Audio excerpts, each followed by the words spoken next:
Se trata de esta unidad, la unidad 3, instituciones depositarias. Vamos a ver el efectivo que manejan las entidades financieras con un punto importante que son las disponibilidades, lo que los bancos tratan por todos los medios de tener dinero en efectivo.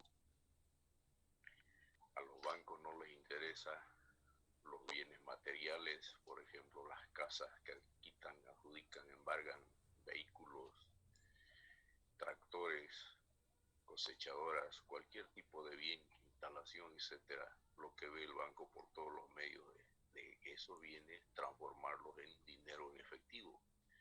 Al transformar el dinero en efectivo, el banco nuevamente tiene liquidez para seguir prestando. Ya, entonces de eso se trata esta unidad, de ver cómo el banco procura tener disponibilidades para proceder a hacer las colocaciones en forma de créditos a los que llamamos a esa variedad de créditos cartera. Iniciando entonces, ya viendo qué son las disponibilidades, primeramente vamos a ver el efectivo. Todos los días al inicio de trabajo y durante el día, el gerente de un banco está viendo en su posición de caja, que se llama, cuánto de efectivo tiene para afrontar los distintos requerimientos del público, tanto soltando créditos como devolviendo depósitos. Entonces, por ejemplo, el Banco Nacional, que está ubicado a su oficina principal en la calle René Moreno, allá está centralizado. Tiene en la bóveda del banco 8 millones, en las 15 cajas que tiene ahí tiene 2 millones, serían 10. En su agencia Los Pozos tiene 1 millón, su agencia Siete Calles tiene otro millón, y así sucesivamente. En total cuenta que el Banco Nacional tiene en determinado momento 18 millones. Esa es su posición de dinero en efectivo. De ahí el gerente manejará ese efectivo, uno colocando créditos u otro devolviendo dinero al público, depósitos a plazo fijo, retiro en cuentas corrientes, retiro de cajas de ahorro, etcétera. Bien, una vez que sabemos disponibilidades en efectivo, pasamos a ver qué es dinero en bancos corresponsales. Un banco corresponsal es un banco con el cual se hacen negocios. Por ejemplo, varios bancos de acá de Bolivia, en Brasil tienen un banco corresponsal, el Banco Itaú. Entonces, una operación con un banco corresponsal es si alguna persona, algún agricultor de Santa Cruz exporta soya a Brasil, el comprador de la soya en Brasil hace su depósito, por decir, $3 millones en el Banco Itaú de Brasil. ¿Qué tendría ahí el banco? Dinero en un corresponsal. Al hacer la remesa hacia Bolivia, está volviéndose efectivo. Otro aspecto importante es recursos en el Banco Central de Bolivia. Los bancos, cuando tienen sobreliquidez, o sea, exceso de dinero, hacen depósitos en el Banco Central. ¿Cuál es el propósito? Es mostrarle al Banco Central que tiene liquidez. El momento que un banco requiere esa liquidez, acude al Banco Central, hace el pedido correspondiente y el Banco Central abona los recursos al banco. ¿Ya?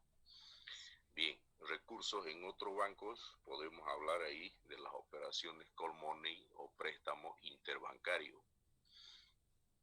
Los bancos, o sea, aparte de ser competencia, pueden en cualquier momento los bancos necesitar dinero. ¿Ya? Por ejemplo, el Banco Ganadero, que es un banco chico, algún momento tiene necesidad de liquidez de 8 millones de bolivianos. Acude a un banco grande, al Banco Visa, por ejemplo, a hacerse el préstamo por unos 3 días. El Banco Visa le presta, porque es un préstamo seguro. Estos préstamos entre bancos son por corto tiempo.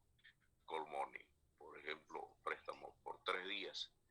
Entonces, a los 3 días, el Banco Visa va solicitar el pago al banco ganadero y el banco ganadero debe tener el efectivo disponible para afrontar el pago.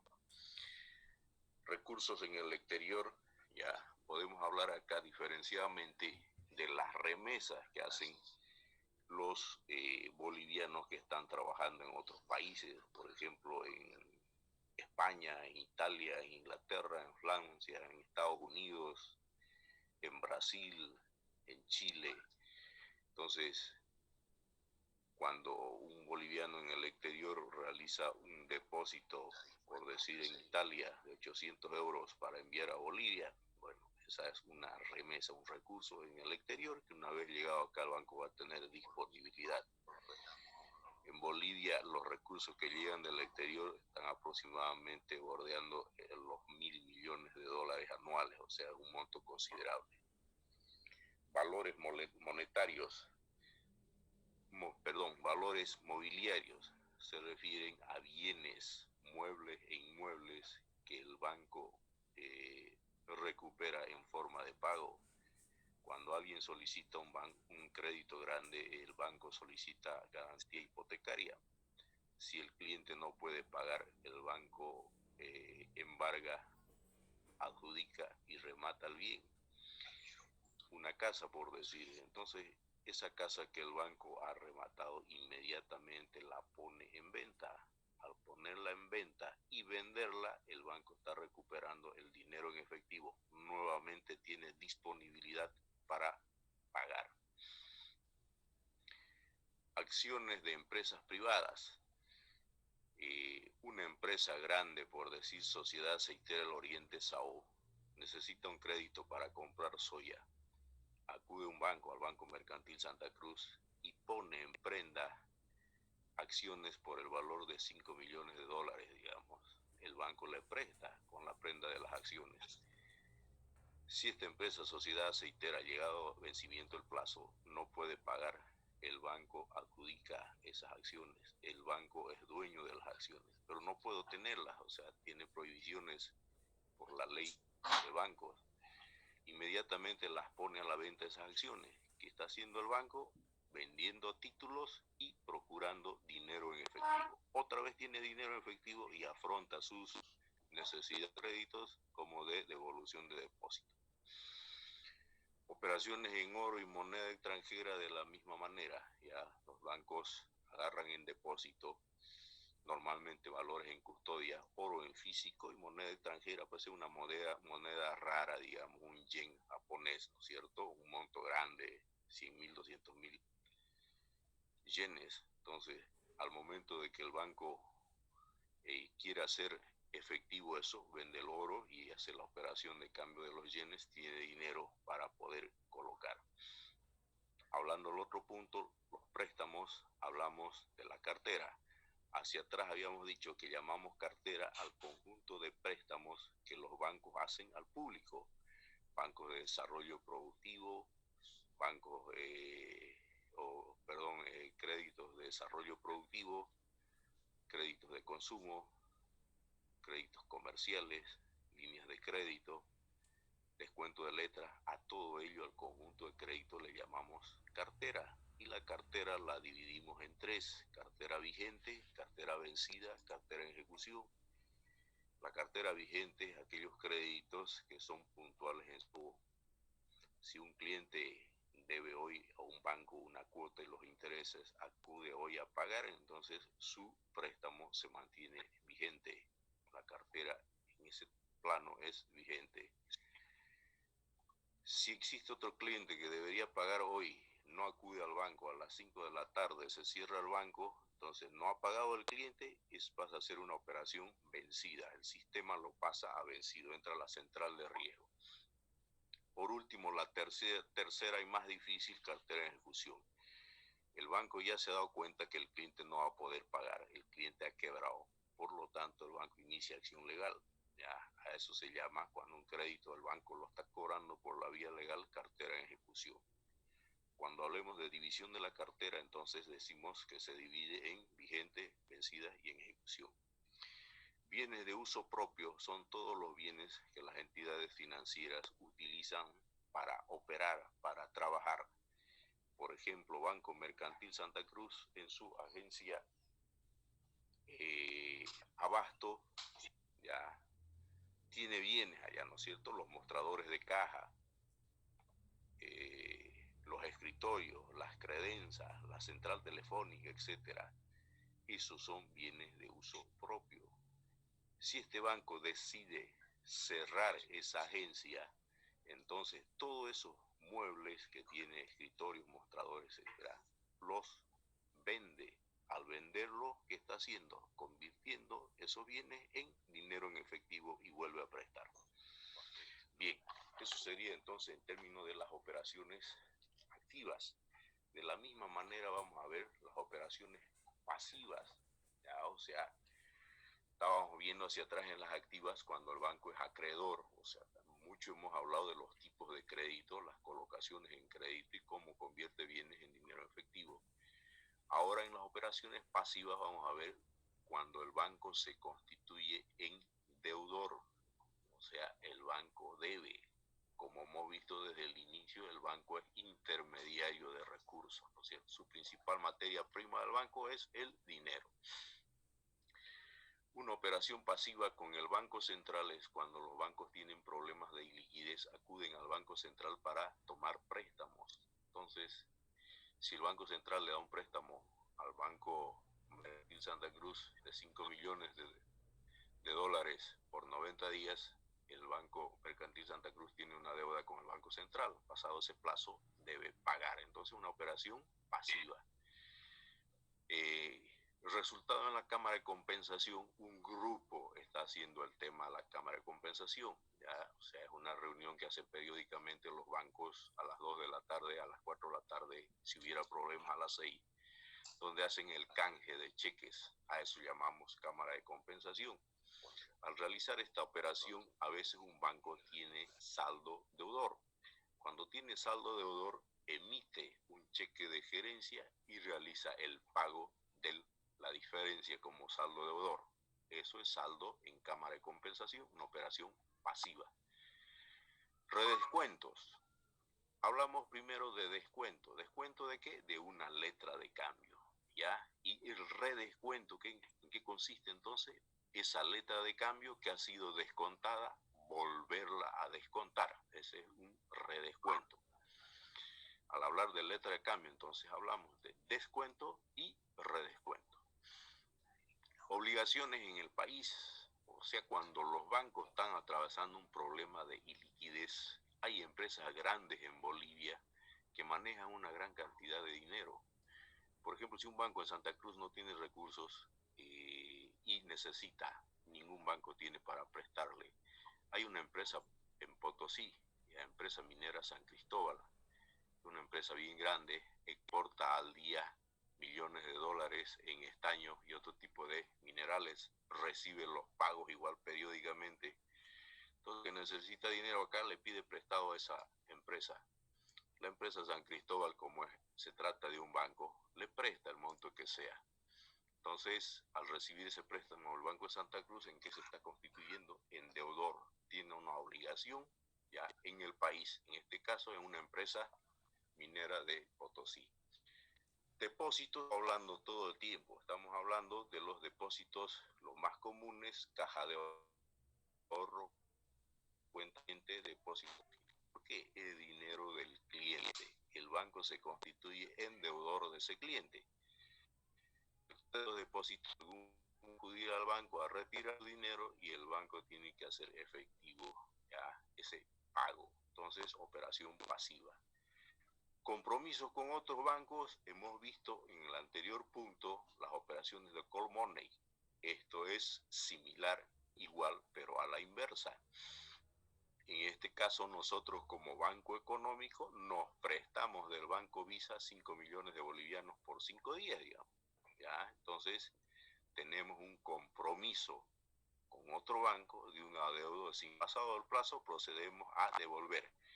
Es igual una operación de call money, pero nos constituimos en deudores, por lo tanto es una operación pasiva. Obligaciones en el exterior, igual, antes hablamos de corresponsales en el exterior, hacemos esto a la inversa. tomemos en cuenta el mismo PIL, pero importamos una maquinaria agrícola. Entonces, entra la maquinaria agrícola a Bolivia y nosotros debemos el banco. El importador está en el banco económico, deposita ya el valor de la cosechadora, digamos la máquina, $200,000, hace la transferencia del Banco Itaú, ya le paga al fabricante. Otras cuentas del pasivo tenemos intereses de vengado. Aquí llamamos intereses de vengado los intereses que ha ganado el depositante de recursos en nuestro banco. Un solo ejemplo damos, un depósito a plazo fijo tienen en nuestro banco, entonces va pasando el tiempo, van transcurriendo los meses, si lo ha dejado un año, ese depósito a plazo fijo va devengando intereses en favor del depositante, del dueño de depósito a plazo fijo. Entonces el banco se va endeudando. Llega un momento en que vence el plazo, el banco debe devolver el capital más los intereses. Provisiones especiales para responder a créditos en mora es cuando un cliente ha sacado un crédito, el cliente ha fracasado, el banco hace un estudio de ese cliente y ha llegado a la conclusión de que no lo va a pagar. Entonces el banco hace una provisión, que es una provisión separar dinero.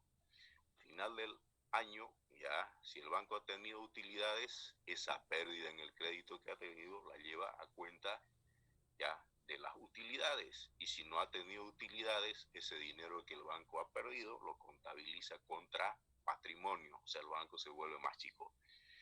En este término, las provisiones, por eso es que los bancos tienen mucho cuidado en prestar. ¿Por qué razón? Si prestan y no devuelven, bueno, el banco está por ley obligado a hacer provisiones contra sus utilidades o contra su patrimonio. Bien, hay unos bancos,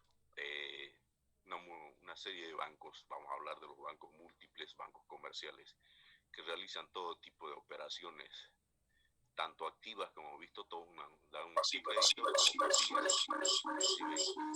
depósitos. Hay otra variedad de bancos especializados, son bancos hipotecarios, no tenemos estos bancos en el país, sin embargo en Estados Unidos proliferan mucho. Daniel Céspedes, apague su micrófono o lo damos de baja ahorita.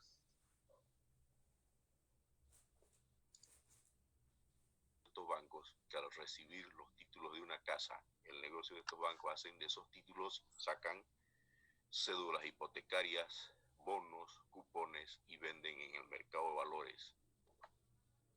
Cooperativas de ahorro y crédito abiertas quiere decir que están legalmente constituidas. Tenemos varias en el medio y a su especialidad es captar ahorro en mediana proporción o pequeña proporción y dar préstamos pymes normalmente. Ya ese es un mercado y trabajan con bastante relación con los socios. Hablar de cooperativa, hablamos de socios.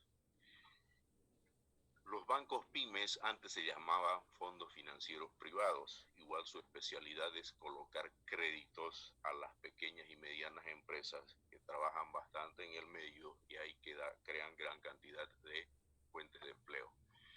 Finalmente hablamos de las ONGs financieras, que su trabajo es realizar préstamos en forma de microcréditos. Los microcréditos van desde $20, 100, 200, 500, $800.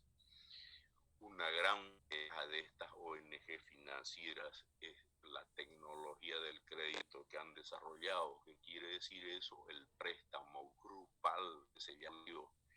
Se agrupan 6 personas, le da 200 de cada una, el grupo de 6 está tomando $1,200. ¿Cómo incentivan estas ONG financieras? Le dicen, si ustedes pagan, el grupo paga, tienen derecho a un premio, les vamos a prestar el doble.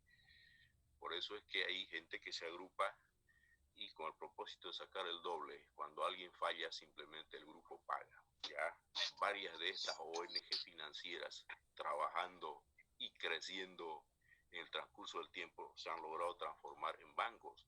Uno de ellos es el Banco Sol, por ejemplo. Antes era una ONG, se transformó en un banco especializado en microcrédito.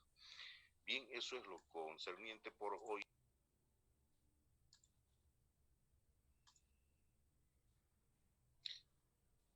Perfecto. Bien, entonces detalladitas, diferenciando ya más de manera un poco más profunda cuáles son las operaciones activas, cuáles son las pasivas, clasificando cada una de ellas, ya profundizando lo que hablamos el primer día de la intermediación financiera, la definición de sistema financiero, pero ya en este caso mucho más técnico y más profundizado. ¿Alguna pregunta sobre el tema?